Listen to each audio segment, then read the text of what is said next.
Hi everyone, my name is Timothy Gilby and I'm going to teach you how to play the French horn today. The first thing that you need to do whenever you're going to play the French horn is to make sure that you set up your embouchure correctly. Your embouchure is the way that your mouth is set up so that you can correctly play the instrument. First, you're going to take the corners of your mouth and pull them in slightly. To practice this, you can say a number of different things. An easy one is, "Mama made me mash my M&Ms."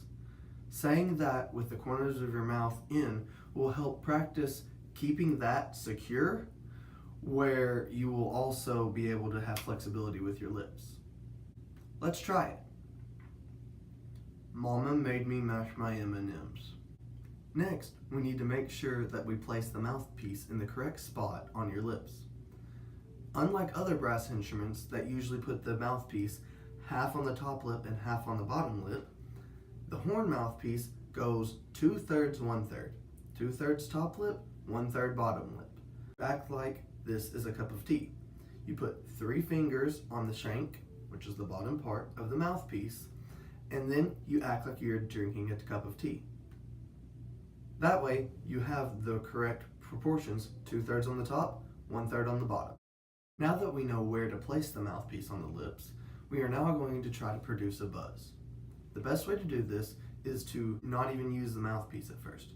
We are going to pull in the corners of our lips and we are going to go poo. What you want to try to do is to keep a steady stream of air going out, like poo. Now let's try it with the mouthpiece. The only difference is going to be after you say poo, you will slowly bring the lips together until they start making a buzz sound. Let's try.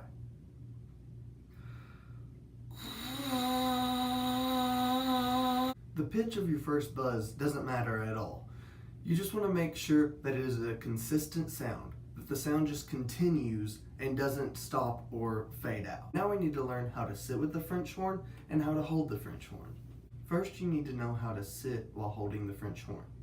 You need to make sure that both feet are firmly planted on the ground, that you are sitting straight up, and that you are holding the horn by the outer ring. You don't want to hold it by this area right here, known as the lead pipe, and you don't want to grab onto the bell. Both of these areas can easily break. Hand position on the French horn is very important. With the left hand, you want to make sure that the left pinky goes in the pinky ring, that the next 3 fingers just drape over these 3 valves, and then you want to have the thumb go on top of this thumb valve right here. With the right hand, you use it inside the bell to partially mute the sound. You take your hand, you put all the fingers together, and you slightly cup it as if you were going to catch a single drop of rain. If you divide this up like a clock, somewhere between 12 and 3 o'clock is where you want to put your hand. So it'll look like this. Most beginners, as well as some who are older, tend to put the bell on their thigh whenever they are playing. They want the lead pipe and the mouthpiece to be directly in front of the mouth, slightly down. For taller people, they may not use the bell on the leg. They may actually just hold the horn with their hand. You don't want to have your head leaning either direction or leaning forward or back. Now that we know how to properly hold the horn, let's add back in the embouchure and buzzing techniques that we learned earlier. Whenever you play, it doesn't matter what pitch comes out, as long as it is consistent, just like the buzz was earlier. Let's give it a try.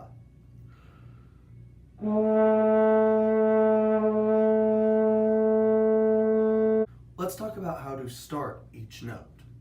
Each note starts with what is called articulation. How articulation works is that you keep the constant flow of air that we had earlier whenever we did. However, instead of trying to stop and start each note with the airstream, you are going to use the tip of the tongue where you would say ta to interrupt that airstream just for a second to produce the start of each note.